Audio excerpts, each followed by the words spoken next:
Hoyoverse, previously known as miHoYo, has exploded over the years thanks to the success of Genshin Impact. This game took inspiration from Breath of the Wild and ultimately changed the gaming scene for many years to come, breaking out of the Breath of the Wild comparisons. But Hoyoverse as a company has begun to do something very interesting. They aren't putting all their eggs in one basket with Genshin Impact. No, they are expanding, creating new games to satisfy different genres and playstyles. At first, I thought nothing of it when Honkai Star Rail was released. They have an action-based combat system, and now they want a game to focus on turn-based. Nothing too suspicious about that. But then they released Endless Zero. Then they released Tears of Demis. Then they announced Honkai Nexus Anima. Then they announced Petit Planet, and now they're supposedly having another new game in the works. It seems like there was too much happening, and players naturally worried if their current titles would be compromised or neglected due to all these new projects. So, what the heck is happening? Why is Hoyoverse stretching themselves out so thin to make all these different games? It's an interesting development, and I think it's because they're trying to create the perfect ecosystem. Let me explain. Different games naturally have different target audiences. Genshin Impact has a very casual player base. Honkai Star Rail leads into old RPGs that have turn-based style but with some modern touches. Zenless Zone Zero is a faster-paced game that targets more combat-oriented players who enjoy an urban fantasy-like style. Petit Planet is very similar to Animal Crossing as it's been targeting the cozy gamers. Honkai Nexus Anima looks to be a monster battler like Pokemon, and Tears of Demis is targeting mostly females in the otome audience. This is a wide variety of games for various different audiences, and this is not accidental. With any game, most players are going to fizzle out. Hoyoverse developers know this, so they decided to fix the problem by creating a video game ecosystem. If a player gets bored of one game, they hope to create another title that will entice the player to enjoy one of their other games instead. I think this is a really crafty goal to keep players from exploring new games that aren't made by Hoyoverse. It will bring a sense of familiarity with Hoyo style, but also make it fresh enough so it doesn't become redundant. I think we've already seen this happen with the titles that are out now.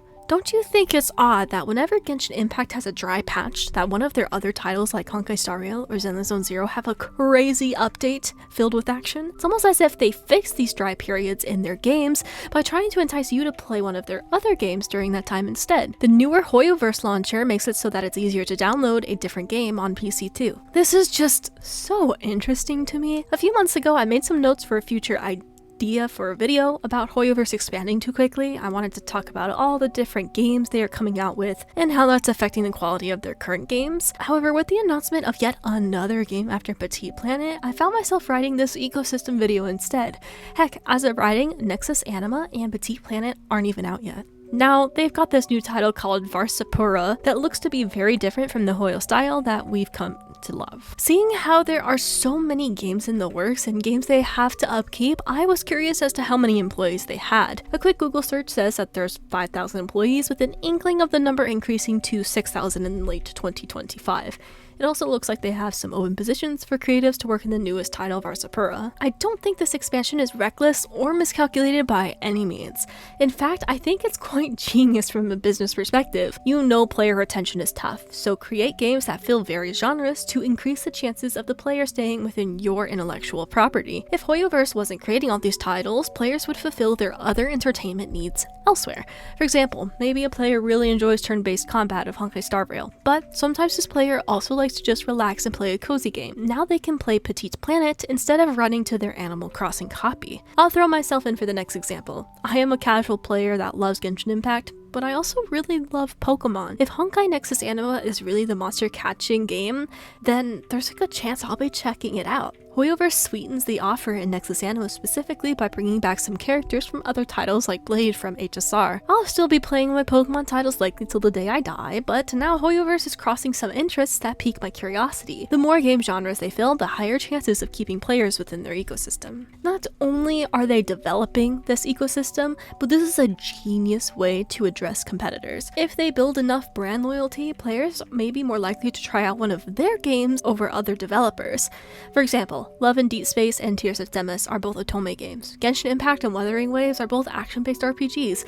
Petite Planet is going to compete with other cozy titles like Animal Crossing. Honkai Nexus Anima may challenge Pokemon, though I think Pokemon is such a beast that it will be hard to level that playing field. Heck, as a side note, we're getting an Animal Crossing-esque game with Pokopia in March. Even Pokemon has decided to branch out beyond a bunch of new mobile games. Pokemon, side note, please bring back Pokemon Ranger or Gale of Darkness, just please. In the past, when ZZZ was first announced, I remember some discussions about how players felt that Hoyoverse was beginning to compete within itself. Hindsight is always 20/20, and I think we have a much better look at the full picture. They aren't competing for your attention, but rather filling in gaps to see if they can keep you in their net. I would not be surprised at all if they have more future game announcements for 2026, especially if they keep scaling their business and bringing on more employees to create more teams. Hoyoverse can begin using crossovers with themselves to entice players to check out their other titles. As mentioned earlier, we have Blade from HSR and Kiana from Honkai Impact 3rd making an appearance. Honkai Impact 3rd had a crossover with Genshin Impact, bringing on Fischl and Kuching. Now I believe Honkai Impact 3rd has crossed over with HSR to bring on Sparkle 2. We also have the use of proxies connecting games together. I think of the Mei variations with the Raiden Shogun, Acheron, and the original from Honkai Impact 3rd. More recently, I think of Cyrene and Alicia from HSR and Honkai Impact 3rd respectively,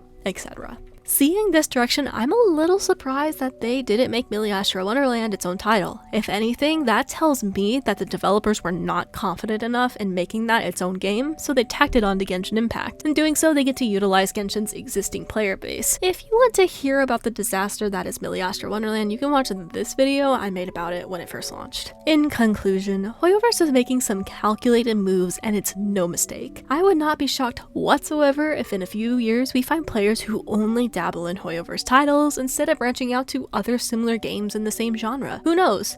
Maybe this is a genius idea, or it might completely blow up in their face in the future. Considering just how much each banner is making in their games, I think they have more than enough to cover all the expenses.